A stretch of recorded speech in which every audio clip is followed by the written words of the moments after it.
Ahora vamos a introducir un nuevo concepto, que es el cruzamiento de prueba.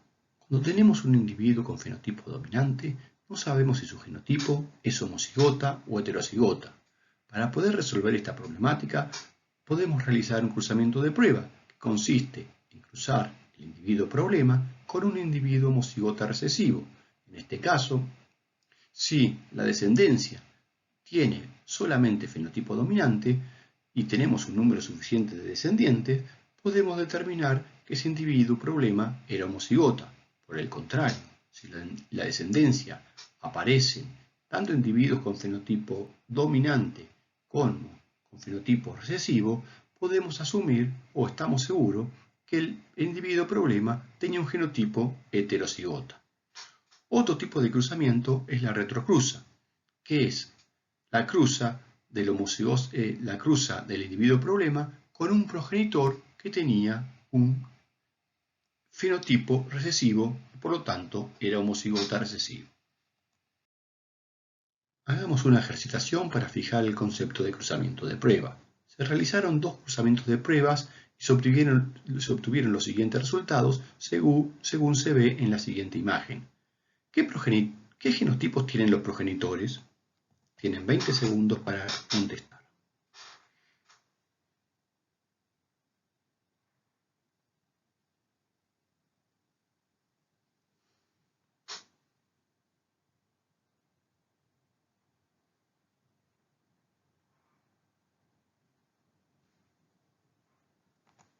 En el primer caso, toda la descendencia negra, por lo cual el primer toro es homocigota dominante. En el segundo caso, vemos crías con pelaje negro y con pelaje colorado, por lo cual el toro tiene que ser heterocigota.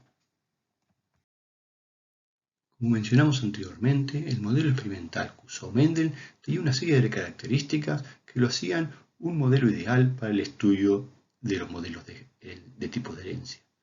Así, por ejemplo, tenía bajo costo, la descendencia era numerosa, los tiempos generacionales cortos, se podía hacer autofecundación, poseía caracteres discretos, entre otras características. Sin embargo, el estudio de la herencia en muchas especies no cumplen con estos principios.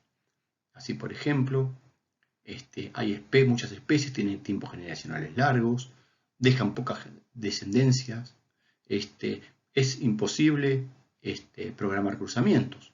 Para estos casos, en lugar de enfocar el estudio a través de cruzamientos, se puede usar una estrategia alternativa, que es el análisis de genealogías.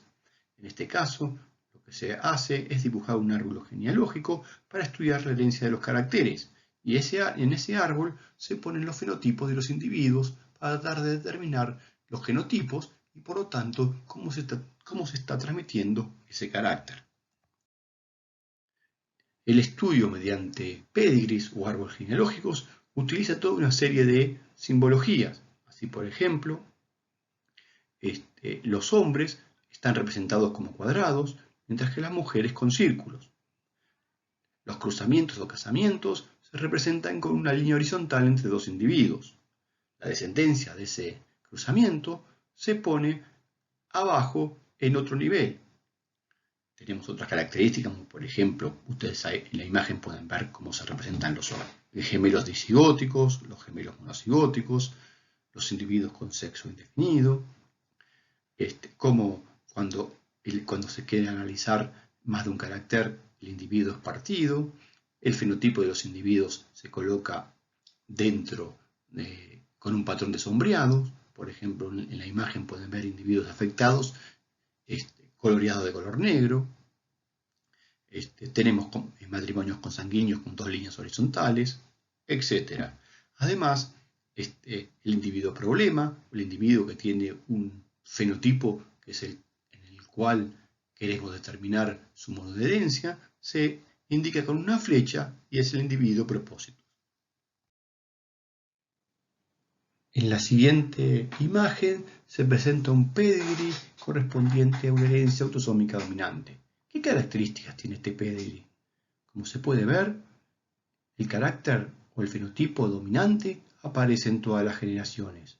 Además, la proporción entre machos y hembras es similar y además Los individuos no afectados no presentan en absoluto el rasgo.